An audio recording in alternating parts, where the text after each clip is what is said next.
Hello, Gemini Fairy here, love coach for women. Today's topic is about the feelings or situations that make you lower your standards and make you justify settling for less in your love life. Could be for any area of your life, but we're going to focus today on your love life. That means your dating life and your relationships, romantic relationships. Good morning, Mindy. Good morning, MH. So let me just go ahead and jump in so that we can get as much covered as possible. So we, in our minds as women, we tend to have certain ideas about what it is that we're really wanting in our love lives. And in our heads, that list can feel and sound really incredible and amazing. Like, yay, we have really great standards, right?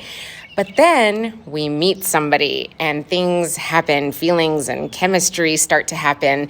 And I've noticed that with a lot of my women clients and with a lot of women that I've met over the years is that when reality comes in, all of those standards and values and that amazing vision of love just goes out the window. So I want you to start paying attention to what are the rules or the feelings or situations that make you settle for less in your love life, that make you throw out your standards and what it is that you're really, really wanting in your love life.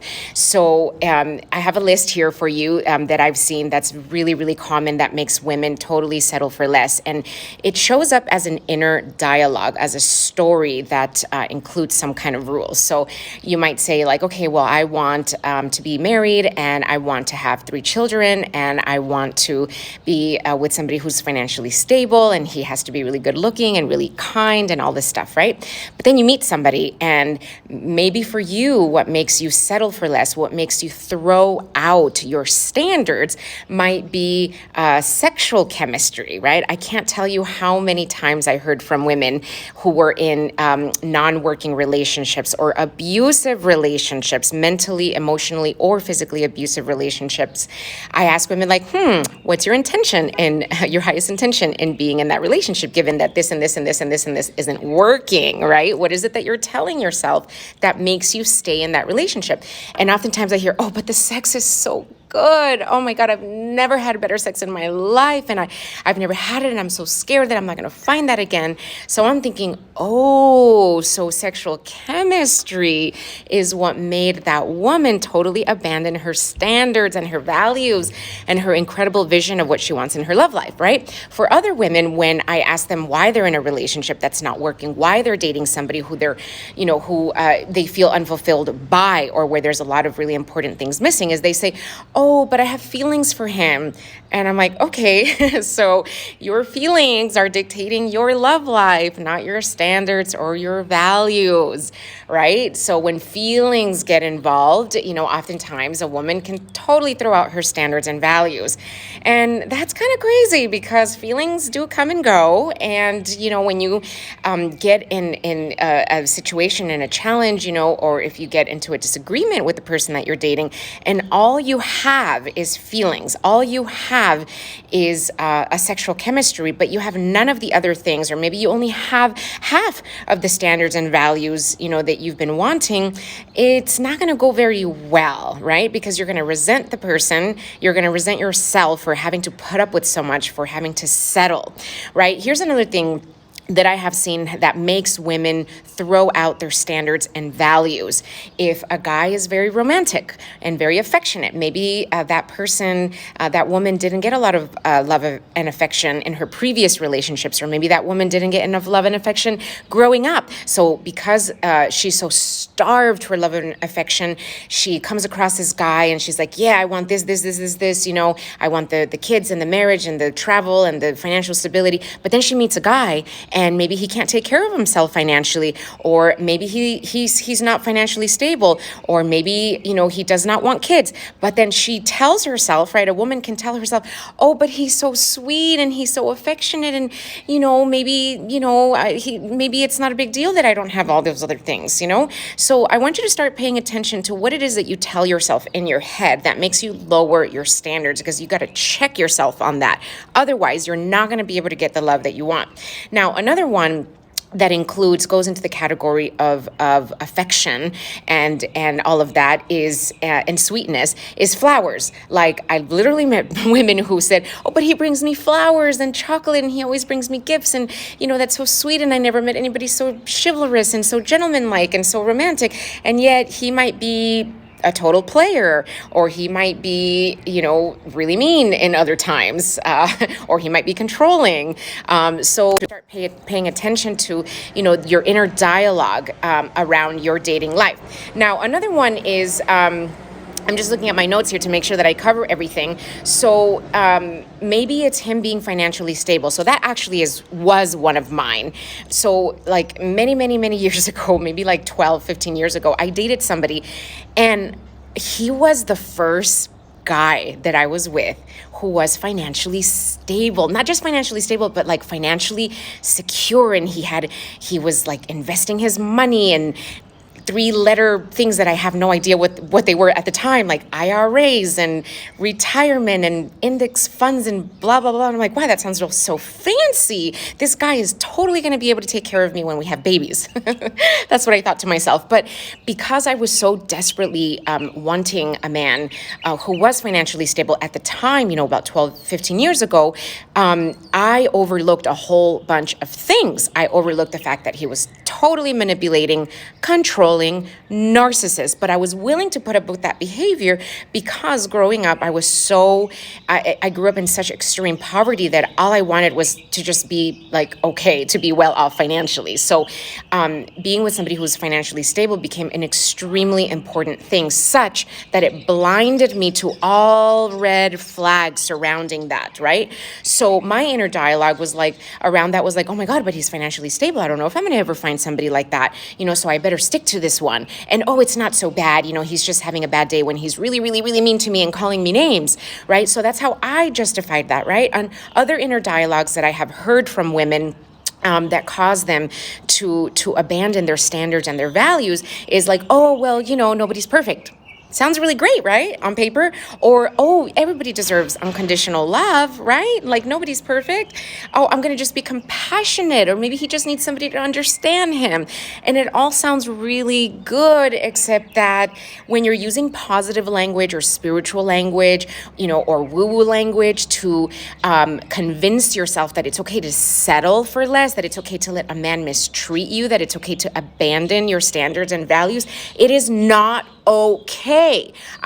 I'm serious about this. It is not okay.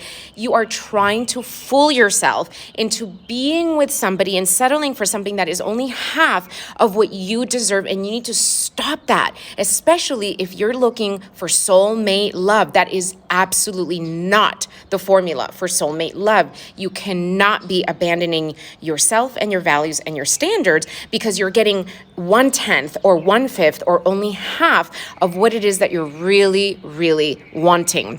Another thing, inner dialogue that I've heard that stops women from owning up to and standing up for their values and their standards is when they say, oh my God, this is the best partner I have ever had in my whole life. You should have seen all of my exes. Yes, but you cannot base your standards by how terrible your exes were. So what if like the last 3 exes that you had, they were mean to you and they called you names every single day of the week? If the new guy only calls you bad names once a week, I'm sorry, but that is not a really great standard, and you know it, and I know it, and everybody knows it. So you need to start thinking about your standards and values, not based on the past, but based on what it is that you're ultimately wanting. Even if you've never seen evidence for it in your own personal love life, you've probably seen evidence for a really great, healthy relationship, maybe in a friend, or maybe even on TV or out and about in the world. world. And so you really need to start raising your standards, especially if you're looking for soulmate love. Now, if you're looking to date for fun, just don't listen to me. Come back when you are ready for soulmate love, because I'm only talking to women. I'm only talking to you if you're looking for soulmate love. If you're looking to date just for fun and for sex, you know how easy it is as a woman to get lots and lots of dates, especially on an app like Tinder. Okay, so this is for you if you're looking for soulmate love. That's what it's all about here on this channel. So let me look at my notes here and see. Yes, of course. So the solution, right? What do?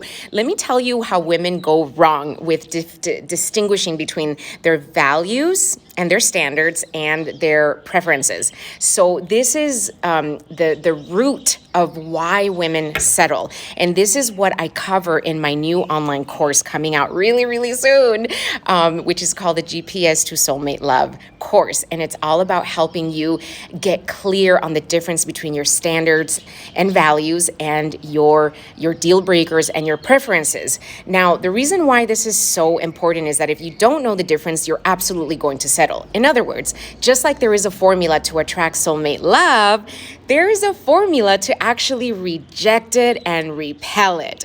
And the formula to reject and repel unconsciously soulmate love is by doing all of those little things, having all of those disempowering inner dialogues that I just talked to you about. And the formula to not settling and to standing up for your values and your standards and being able to say no to the man who is not right for you, to the person who does not match your values, is you have to get clear on the difference.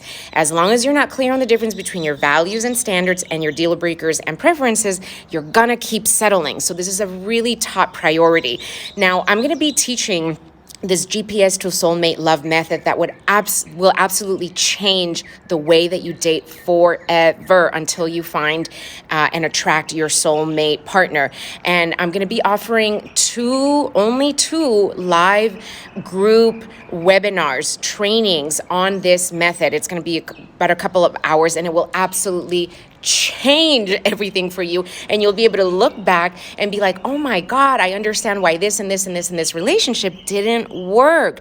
And you'll be so enlightened that you'll never, ever be motivated to settle ever again. So if that's something that you're interested in joining me in, there's going to be a small group, so very limited space. Send me a DM, send me a private message, and I will keep you on my list when that live workshop comes out. And then I'll let you know also when the actual online course is going to be coming out. So this is really, really one of the most important things that you can do for yourself in your love life. If you're looking for soulmate love, you need to get clear on the difference between, remember, your values and standards, your deal breakers, and your preferences. They are absolutely not the same. And I've seen a lot of women try to figure this out on their own, and they get it wrong every single time. So I invite you to really take this deep into your heart and to really consider the intention that you have in your dating life right now. And if you're looking for soulmate love, stick with me. I'm going to keep sharing a lot of really incredible advice and tips on how to get you on the right track. And until then, have a beautiful day, and I'm sending you so much love from my heart to yours. And I will see you tomorrow.